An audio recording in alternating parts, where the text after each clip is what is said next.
안녕하세요. 12팀 팀장 김민진입니다. 지금부터 발표를 시작하겠습니다. 저희는 환경오염을 최소화시킬 수 있는 기능성 고분자 수지의 정훈경화법을 주제로 연구를 진행하고 있습니다. 저희가 이러한 주제를 선택하게 된 이유는 다음의 기사를 통해 알아볼 수 있습니다. 2020년 우리 정부는 탄소 중립이라는 국가 비전을 선포하면서 온실가스 배출량을 2017년 대비 24.4% 감소시키겠다는 계획을 기사를 통해 알 수 있었습니다.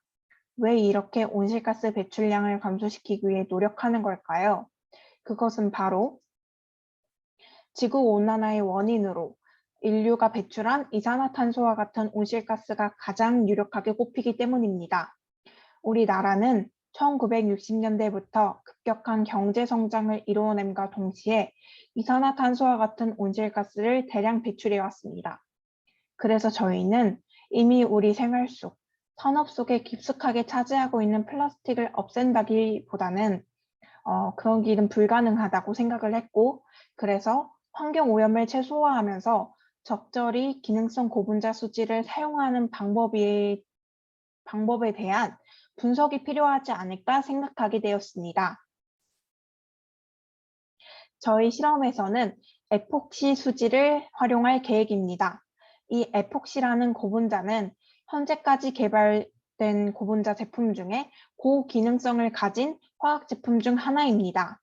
에폭시는 다양한 산업체에서 여러 방면으로 사용되며 접착성과 기계적 성질이 우수하고 다양한 물체를 접착시킬 수 있다는 장점이 있습니다. 하지만 에폭시를 활용하기 위해서는 화석 연료를 사용하여 고온 처리를 해야 하고 경화제라는 화학용품을 이용해서 경화를 시켜야 하므로 심각한 환경 문제를 초래할 수 있습니다. 환경적인 문제 해결에 초점을 맞추어 고온이나 화석 연료를 사용하지 않고 에폭시를 경화시킬 수 있는 연구를 진행해야 한다고 생각합니다. 따라서 저희의 팀의 연구 목표는 다음과 같습니다. 에폭시의 경화제를 이용하지 않는 새로운 경화법을 제시함으로써 환경 친화적인 에폭시 경화 과정을 진행할 수 있습니다. 또한 저온 경화법을 개발함으로써 기존의 공정에서 사용하게 되는 화석 연료의 감소를 기대할 수 있었습니다.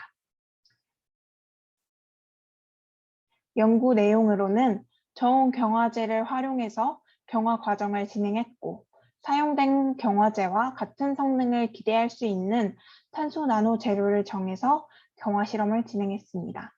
이때 카본닷이 탄소 나노 재료로 선택되었습니다. 그 이유는 에폭시 경화를 위해서는 아민기를 지닌 경화제가 필수적인데 카본닷이 아민기를 함유하고 있기 때문입니다. 우선 카본닷에 대한 연구를 진행했습니다. 에폭시 경화에 활용하기로 결정된 카본닷은 과학적 특성을 갖습니다. 합성된 카본닷의 UV 가시 흡수 그래프와 피해 방출 그래프를 확인했습니다. 파란색 카본닷은 365 나노미터 흡수 밴드와 445 나노미터의 방출 밴드를 갖고, 녹색의 카본닷은 410 나노미터의 흡수 밴드와 515 나노미터의 방출 밴드를 갖고, 빨간색 카본닷은 505 나노미터의 흡수 밴드와 610 나노미터의 방출 밴드를 갖는다는 것을 확인했습니다. 이 데이터를 통해 저온 경화뿐만 아니라 과학적 특성 또한 활용 가능하다고 기대되었습니다. 다음으로는 카본닷의 입자 크기를 분석하기 위해서 TEM 이미지를 찍어 보았습니다. 앞서 보이시는 사진을 보시면 비교적 좁은 입자 크기 분포를 보인다는 것을 확인할 수 있습니다.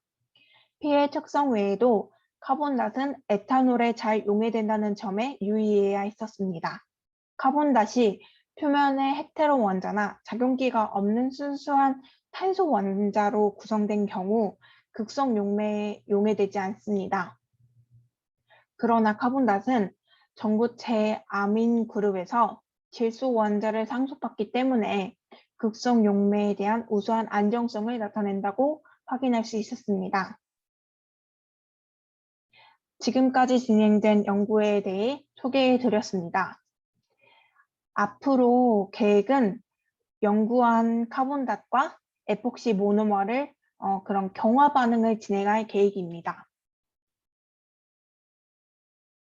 지금까지 12팀 발표를 들어주셔서 감사합니다.